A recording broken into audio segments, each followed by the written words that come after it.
njogu ici ciumaga famu iri haya muthungu itagwo Lodaiga na ngiore na icio o kuria kwari na rugiri rwekiritwo makaremwo tu ni kuripea rugiri kwakaremwo tu ni kuiga rugiri rwega na kiu nikio kiratuma njogu ciuke nyarire guku gwitu na ithu twarora tukeyuria atiriri mundu to uyu ta ukirigiro giake gia kuria kirari irio ici ri aririaga ki akarihwo nu mbeca ciake iria huthirite urimi-ini wothe ri agacokerio ku tweyuria maundu macio mothe ri tukona atiriri twahota guikoragwo murimi ni arerutaniria na kio no indi na ithu tugakimuna guoko twi thirikari njogu ciokire thaa mugwanja cio tuku niro ndaciguire kioro-ini giakwa giuka ikibunja rugiri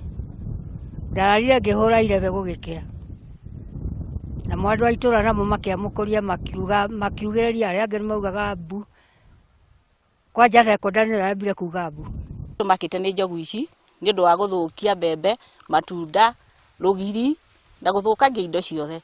ni no hoya thirikari igerie gututhamiria njogu ici ni undu kuma nie njiarirwo guku na njogu ici turite guku miaka yothe kuma 1965 nginyagia riu iturite itunineire indo ona kuraga nginya andu ni ciuragite athuri atimia magatigo matari twana matari athuri no tuhoe tu metikira gututhamiria njogu ici. Ukiangalia miaka iliyokuwa hapo mbele zilikuwa zimewekewa fence mzuri sana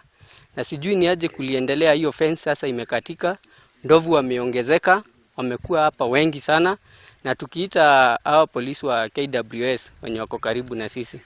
wanakuja at times wanakuja wakiwa wamechelewa sana.